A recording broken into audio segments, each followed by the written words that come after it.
Hello, hello, hello, and good afternoon. Welcome to this edition of Live with Office Hours with Lanora. Office Hours with Lanora, again, should serve 3 points. The first point is for someone seeking to learn what their options are in relation to obtaining a real estate license. I'd like to definitely share those options with them for them to explore. The second reason for office hours with Lenora is to help the individual that's decided upon, hey, I'm going to start a career in real estate and I'm, at the point of pursuing the classes.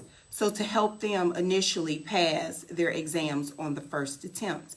And last but not least, the third reason for office hours with Lenora is to make sure that once you've transitioned actually into the industry, that you stay here. So we're going to find ways to help you learn more about maybe the renewal process, as well as other options available like designations and certifications and just general chit chat and talk about how to successfully maneuver through a real estate career. So today on this edition of Office Hours with Lenora, I wanted to dig a bit deeper into what to expect from that state and national exam. So the licensing exam. So we'll look at the different areas. There's 10 different areas for the broker exam. And then there's 3 specific areas for the leasing agent exam. So my goal is to just give you a few tips, tricks, techniques, insight on what some of those questions would look like.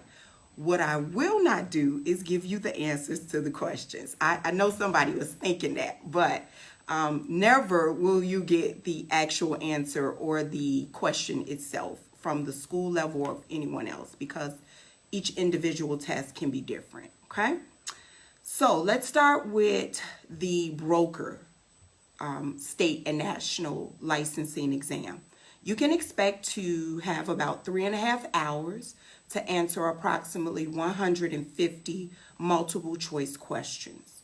So there are 10 different areas that are considered testable areas. The first 7 will cover the national portion of the exam, and then the last 3 will cover the state portion of the exam. You do have to earn a 75% on both the national and the state to successfully earn your license in real estate. So I like to begin with the first area. It would be, if you see me looking down, I wrote like tons of notes that I wanted to share with you guys. So I do my homework when it's time for me to talk to you. The first area that is covered under the broker national section of the licensing exam is the agency relationships and contracts. So after each section, I will tell you how many questions you can expect from that particular section because I do want you to know that. And not just to have you focus on one specific area, but know where you're spending your time when you're taking that type of exam. So there are 28 questions alone from this specific area. This is the one area with the most amount of questions, but as well, it's covering a lot of material. So underneath this particular area, you're going to see questions relating to commingling, where we're putting together monies that should not be together. We'll talk more about the different types of agencies, like dual agent. Do you work specifically for both the buyer? You represent both sides of the transaction, basically. We'll talk about the designated agency and the designated agent. See how that can be confusing? But in the class, we'll break that down so that you understand specifically which one is which or represents which. There's also a selling agent and a seller's agent. It's not meant to confuse you, but the goal is for you to understand what the terminology is. Just think, if you're saying selling agent, you're representing the buyer in the transaction. Whereas the seller's agent, is the person that earned the listing. They're representing the seller. So terminology can be a bit confusing, but it is what it is. You'll know it. We'll talk about fiduciary, which is another area that we'll cover. And then this specific word or particular word typically stumps a lot of students. Contemporaneous offers. Whew. Say that 5 times. So we'll cover all of that under the agency relationship and contract subject. Area number 2 will be the real property ownership and interest. It's about 13 questions exactly coming from this area, and this is where we'll talk more about our tenancies, like joint tenancies, tenancy in common, tenancy by the entirety, and we'll also talk more about the unities, like unity of interest. So those are different areas in terms of ownership, how you can own a property. Just a hint, if you see something like tenancy by the entirety, assume that's a married couple, okay? The next area number 3, would be finance. And there's 14 questions that come from this specific area. So in the finance area, automatically, most people think math, numbers, carrying the 1. That's not this area. So that should be a telltale sign that you're answering a finance question, because although it deals specifically with terminology, it's not math specific. So we'll talk about the acceleration clause in this area. An acceleration clause basically is where the lender has demanded you pay them their money. So a good example would be with my current mortgage. If for whatever reason I did not pay my mortgage for 1 month, 2 months, 3 months, the lender has the right to now demand that I pay that mortgage in full, because basically they don't trust me anymore. So within each agreement or contract, there is, in mortgage specifically in that example, there's an acceleration clause to protect that lender. We'll also talk more about assignment in this finance area. We'll talk about land contracts. There are areas in this area we'll speak more about the Truth in Lending Act, which is also known as Regulation Z. So Regulation Z can cross over from any industry because it speaks more to credit and how to make sure that you have all of the upfront cost. What's the finance charge? What's the interest rate? How much am I paying to use credit? So you need to know that information up front before you enter into an agreement or a contract, because you do have the right to say that's too much. I don't feel comfortable with that payment. So that we'll discuss more in the finance area. The next area number 4, would be real property, and it also has 14 questions. Within this particular area, we're speaking more to government controls, demographics, how the labor force affects real estate coming into a community. We'll speak more about supply and demand. So again, it can cross over different industries. We'll talk about property valuations and how to determine what the worth or the value of a property is.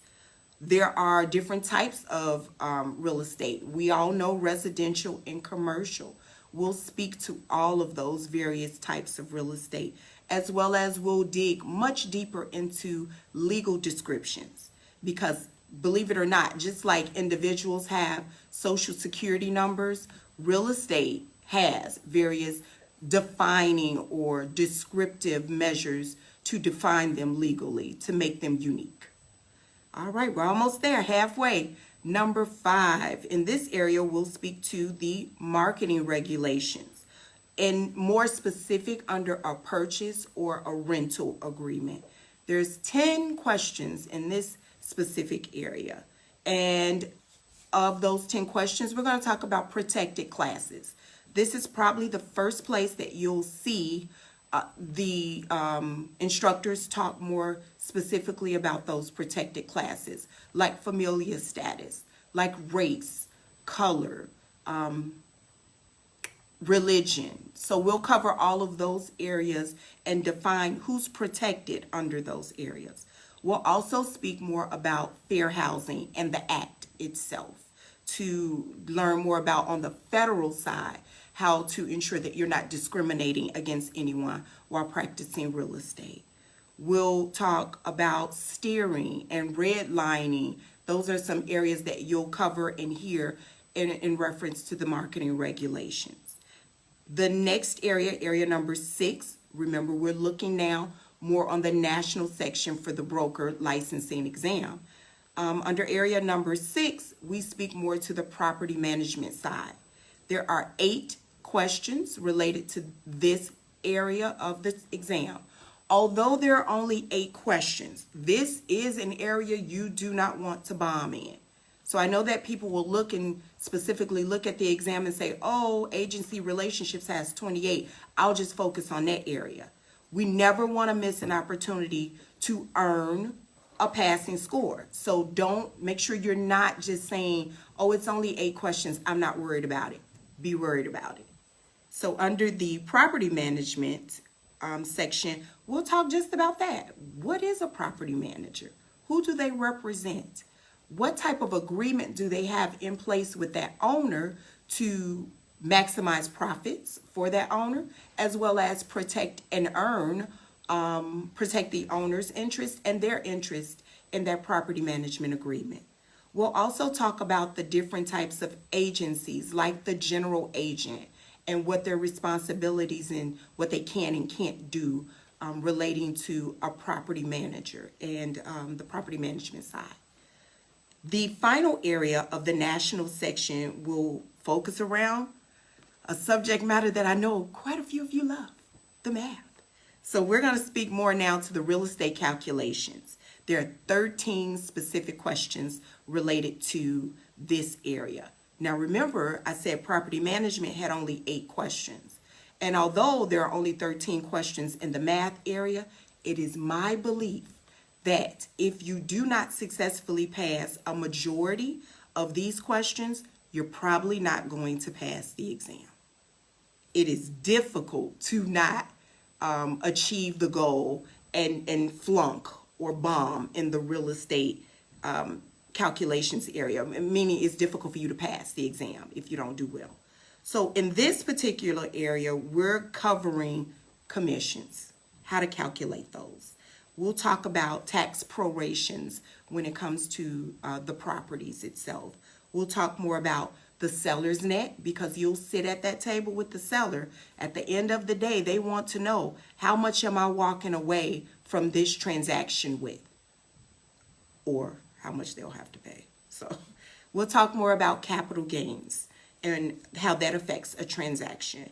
Acreage, square footage, all of those are the numbers I call. So with this being the number area, we're going to dig really, really deep and have tons of formulas for this specific area. So that was just the national part of the exam. We still have 3 more for the state specific section. So in the state area for the licensing exam, broker licensing exam, we cover licensing requirements. There's 10 questions that come from that area. We'll speak about reciprocity. Big word. Reciprocity simply means a likeness. So in the state of Illinois, we share on the education and licensing side reciprocity with other states. So it's an agreement that a good example would be for Indiana or Georgia or Wisconsin. Illinois shares reciprocity with those states. If I were, assume that I have earned a license in Illinois, and now I want to move to Georgia and earn a license there, because of that reciprocity agreement with Illinois and me having an active license, there's some exemptions to be made for me. As a licensee from Illinois, in Georgia, I would be exempt from taking the national portion of the exam. I would only be required to take the state portion of the exam, and I would not have to take any pre-licensing coursework in the state of Georgia. Because of that reciprocity agreement, I've already done that in Illinois. So any state that shares reciprocity in Illinois, you would do the same, okay? We'll talk more about in the licensing requirements, state portion of the broker's exam. We'll talk more about continuing education requirements. We just finished on April 30th of this year, the renewal cycle for managing brokers. So the next renewal cycle will start next year. So technically we're in an active renewal cycle for brokers, May 1st. So anyone that is looking to renew their license, that license has to be renewed through continuing education or post-licensing education by April 30th of 2019. With 2020, I'm sorry, we're in 2019. So again, April 30th, 2020 for the brokers that are looking to renew their license. Last but not least, under the licensing requirements, we'll talk about the activities that require a license. Because if I'm an attorney, assume that I'm an attorney, I probably won't need a real estate license depending on which areas I am practicing in, or just representing or reading over a contract or going greater in detail to make sure that someone understands a real estate agreement. So there are different exemptions in areas that may or may not require a license, but just note for self, if you're doing anything related to representing someone else for a fee, for pay, 9 times out of 10, you're going to be required to have a real estate license. The second area of the broker's state licensing exam will focus around laws and rules regulating the real estate practice itself. There's 20 questions coming from this specific area, and the questions will relate around like the transfer stamps, transfer tax stamps to be exact. So there is a cost for transferring property from one owner to the next. And we'll talk about what those transfer tax stamps are, and what it means, and what the cost is. We'll also speak more to the Illinois Human Rights Act, which outlines a list of protected classes. There's, I believe it's about 14 classes that are protected under this act. And some of those classes will again focus around race and religion, as well as sexual orientation. I happen to think that the Illinois Human Rights Act covers a ton of protected classes, actually more than the federal, so you should know the difference. Then the final area of the broker's state licensing exam will focus around the different types of disclosures. There are 10 questions coming from this area as well, and we'll look at the ministerial activities that you can, or what you're doing if you're actually just giving general information out, or if you specifically represent another in a real estate transaction. We'll talk about the different property disclosures. For example, there's one for stigmatized property. You should know when to pass that disclosure out and who should receive that disclosure. There's the Residential Real Property Disclosure Act that any real estate transaction that you're doing, more likely than not, you're going to have that as a part of your transaction. In this same area, we'll introduce you to the acronym IDFPR, which is the Illinois Department of Financial and Professional Regulations. That is our governing body for the real estate industry. They write the rules, make sure that we are compliant in the various areas, from school levels to the actual individuals. They talk more about specifically the laws that are going to affect us, what we can and cannot do, and also will discipline someone if they are breaking those rules or those laws. So in this disclosure area, although there is only 10 questions, it's packed with information that you want to make sure you are passing those 10 areas of the 10 questions, because remember, you have to earn a 75% or greater out of these 45 questions. And this is an area, again, We don't want to bomb in. So now we covered the 10 areas for the broker licensing exam. Let's take a closer look at the leasing agent. Under the leasing agent exam, it's 3 areas. So I'm not going to say they don't mean anything, but they do. And in these 3 areas, again, 50 questions, you'll get 2 hours to successfully pass these 3 areas with a 75% or greater. But don't think that because it's a smaller amount of questions that it's not impactful or relevant. It is. The first area we'll talk about for the leasing agent exam, licensing exam, would be the definitions and the various laws that are going to govern the contracts and the leases. Area number 2, we'll talk about the Civil Rights Act. We'll talk about from a federal, state, and local, that being 3, the different types of fair housing acts with an S. So multiple acts going on here. We'll also talk about the areas of discrimination and the laws at a state level that affect the treatment of people in transactions affecting real estate. The last area that the leasing agent licensing exam will cover will be the act itself. The act, also known as the Real Estate Act of 2000, would be that area that will look at when a license is issued, when to renew a license, when to terminate a license, and the steps it takes for you to do that.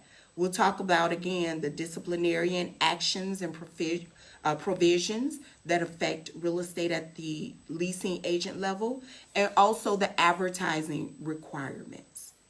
Now, that was a mouthful. It was a lot. So altogether, remember, 10 areas for the broker licensing exam, 3 areas for the leasing agent licensing exam. I hope that just this brief overview gives you a little more insight on what to expect. Take your time with this type of exam. There's no need to rush through it, but stay within the scope and the amount of time that you've been given. In the back of your pre-licensing book, as well as in the candidate handbook. I know it might come up backwards on the screen, but it's a book, especially all of our students will get it in their 15-hour course that looks like this. There's an outline for each one of these areas to help you study from so that you're not missing a section or potentially not going to do well in a section because you didn't know you had to cover it. I am here for questions, for comments. Thank you for the likes, the sharing of this page. Spring will arrive one day. Hopefully it's the day before summer, sooner than that. But it's time for people like you to get ready to look towards a career in real estate. And what better time than now to be pursuing a license? And here at the Realtors Real Estate School, we would love to have you as a student. So remember to like and share this page. Comment below with any questions or give me a jingle. I look forward to talking to you on the next episode of Office Hours with Lanora. Have a good one. Bye-bye.